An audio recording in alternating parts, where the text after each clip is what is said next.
convinced that because I was very visible that day, and very vocal and very active, that the National Guard shot at me intentionally.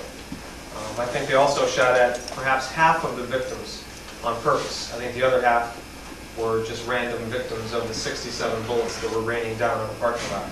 Some of you might be familiar with this photograph right here. Michener, I think, referred to this guy as the brazen young man with the black flag. Well, that brazen young man was me. Fortunately, when they were down on their knees there, and that is Troop G, these were the killers ultimately. You can see that about a dozen of them are down there. They're aiming their guns toward us in the parking lot. And this was about 5 minutes before they marched up the hill and turned and fired back down into the crowd. If they had fired here, I wouldn't have had a tree to get behind, and I think they would have definitely killed me there. But as it turned out, when they marched up the hill, I was able to be in the area by the tree, so the tree saved my life. Because there was an order to fire, out of the 72 men, only about a dozen from Troop G stopped, turned, and fired 67 bullets during 12.53 seconds. We always say 13 seconds to round it off. 67 bullets during those 13 seconds into the crowd.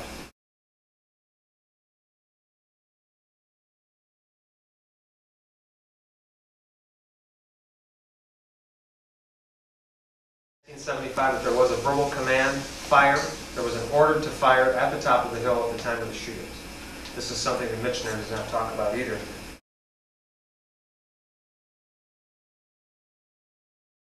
As a person who was a participant in that demonstration in downtown Kent, what happened, and I know why it happened.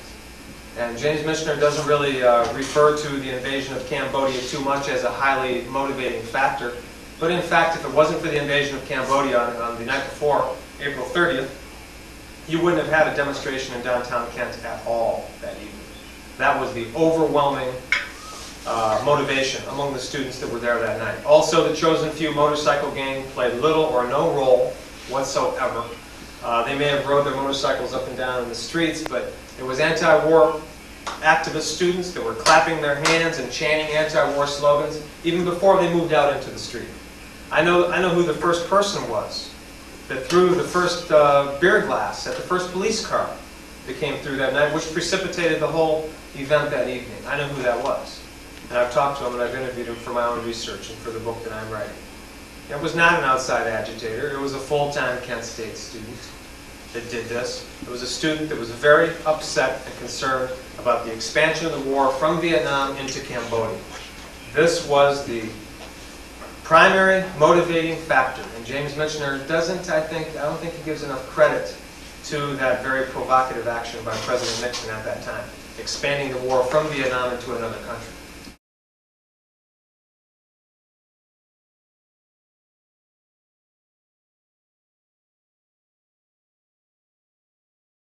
There were, however, I admit, and I always admit this, there were some people in the crowd, maybe they were the drunks of the crowd or the anarchists of the crowd, I don't know who they were. Some people broke out windows also in buildings like a hardware store, a drugstore, and etc.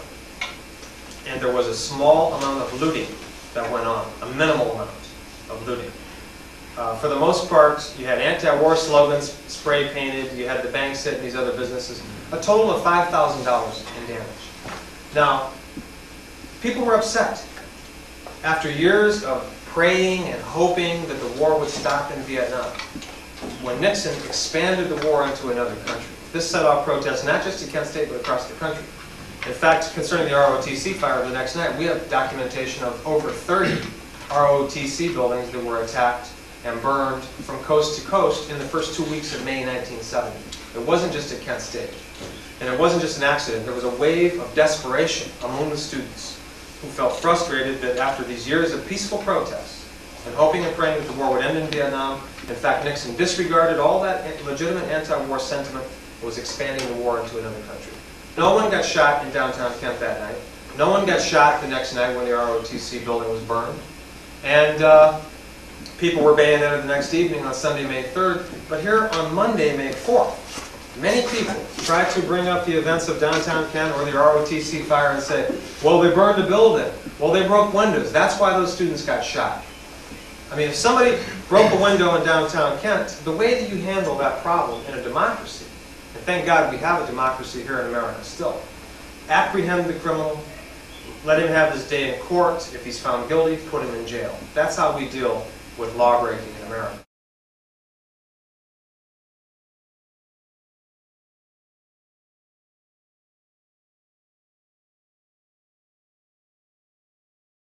I admit, our attorneys admit, rocks were thrown. There are photographs of students with their arms back and a rock in it and throwing it. There is testimony that Jeffrey Miller threw back a tear gas canister. Even Dean Kaler, the guy who was paralyzed, admitted in court he threw a couple of rocks at the guard. Dean Kaler, who had never been to a protest demonstration before that weekend in his life. He was 6'3" tall, he was going to be a basketball coach. He was a jock. Not a radical, not an extremist, but when his campus was taken over by the Guard, when students were stabbed by the bayonets, Dean Kaler even felt he had to be out there to take part in the protest. And in response to the attack, when the National Guard chased us with their guns, with their bayonets, they fired all this tear gas, they were chasing people around on May 4th in broad daylight, just as they had done the night before when they stabbed people with the bayonets. Even Dean Kaler, a conservative, religious guy, a very Christian young man, responded to this attack by picking up some rocks and throwing them at the Guard. But the distance was so great, if you look in the book there, when that standoff occurred, when I had that flag, the distance there, as measured off by the Justice Department in my presence in 1974 when they had the federal grand jury, 250 to 300 feet. That's how far. It's very hard for anybody in this room or even Roger Clemens to throw a rock, 250 or 300 feet. So the rocks fell short, and in that book there you'll see there's photographs of guardsmen throwing rocks at us. Sylvester Del Corso, the #1 general in the whole state of Ohio, the adjutant general of the whole National Guard in Ohio, was quoted by a Cleveland Plain Dealer reporter on Saturday, May 2nd, after they came in after the ROTC fire. The reporter saw him picking up rocks and throwing them at the students, and he says, well, if they can throw rocks at us, we can throw rocks at them. He said to his men, it's okay to throw rocks at the students. So many guardsmen did that during that weekend. The general even did. So the rock throwing throughout the weekend was both ways.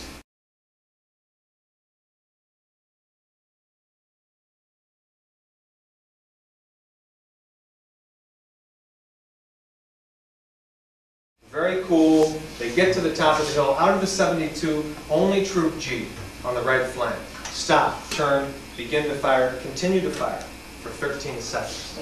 67 bullets into a crowd of unarmed students. The closest student to the National Guard at that time was Joe Lewis, 60 feet away, raising his middle finger. The familiar gesture of disdain in America. Maybe sometimes here, if you get upset at somebody in the hallway or out at the parking lot, you might be, nobody has ever been shot here for doing that, fortunately. But Joe Lewis, because he raised that gesture as the National Guard was walking away, he let the National Guard know what he thought of them for stabbing his classmates the night before, for chasing him and for chasing everybody and shooting tear gas and denying us our rights of freedom of speech, freedom of assembly, and freedom to dissent. Joe Lewis told them what he thought. And for doing that, he was shot in the stomach with a .45 caliber pistol, and once he was on the ground, he was shot again in the ankle. They shot him twice. He was the closest student to the Guard.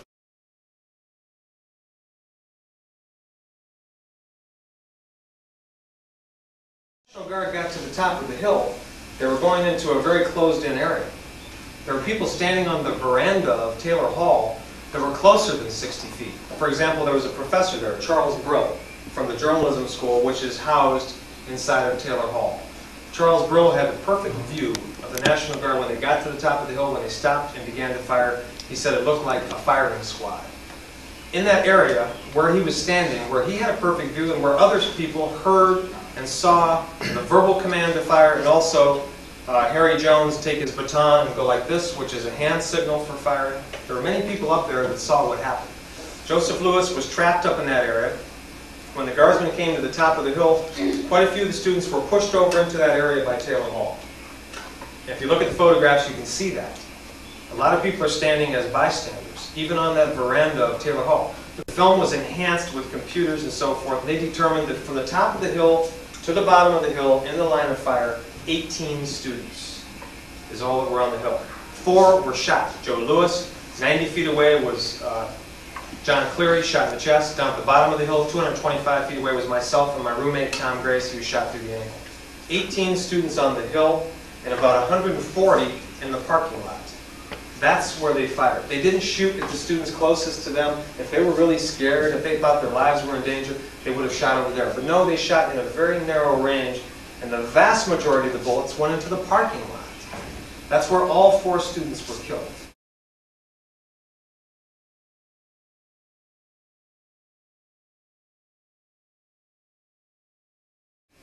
I mean, if these big, bad National Guardsmen were so afraid, as they claimed later, once the sniper theory was disproven by the National Guard's investigation, by the Highway Patrol investigation, by the FBI investigation, by the President's Commission on campus unrest, every investigation proved there's no snipers. So then the National Guard fell back on theory number 2, the self-defense theory.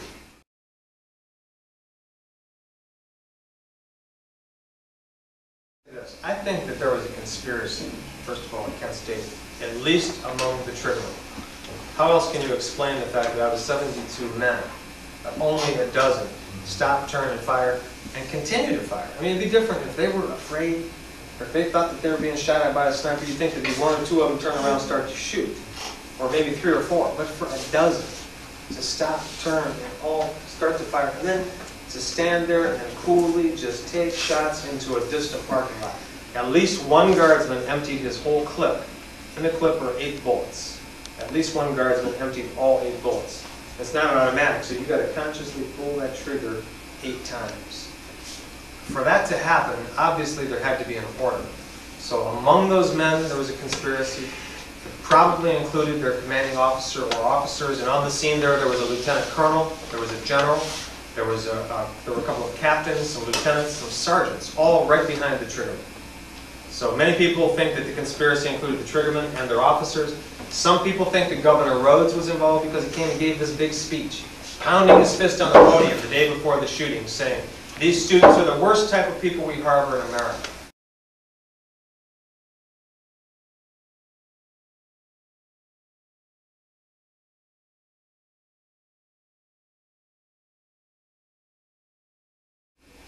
I mean, didn't it once occur to any of these people that you getting into your riots and saying "off the pigs" and making threats against people, that all you were going to do was, when you do things like that to people, all they're going to do is respond to you in a more uptoned manner.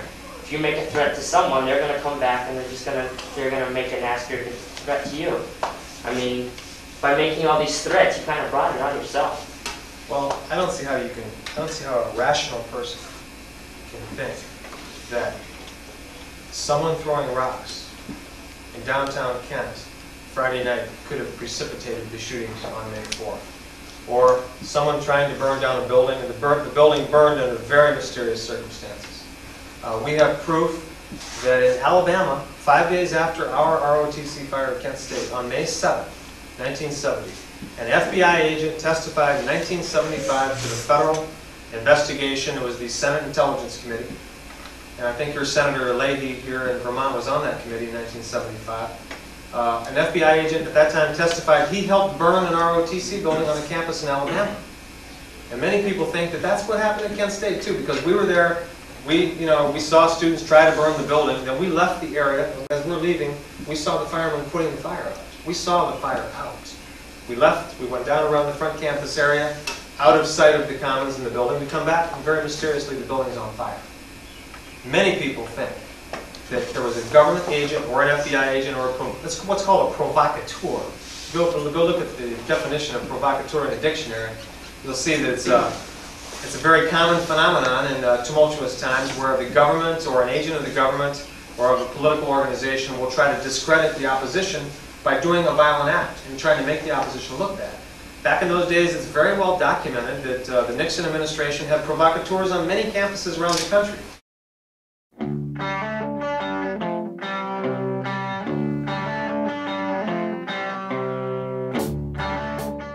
Prior to the 1960s, I think the overwhelming majority of the people always unquestioningly accepted what the government said or did. Since the war in Vietnam and since Watergate, and now I think since the Iran-Contra affair, you see a lot more skepticism and a lot more introspection among people to look within themselves and to look at the government and just ask healthy questions. And I think that even though these things were mistakes for our country, in a democracy, sometimes a mistake like this can cause some good to come out of it. And as a result now, I think we've had some tests of our democracy. Our democracy has survived these tests. Should have been done long ago.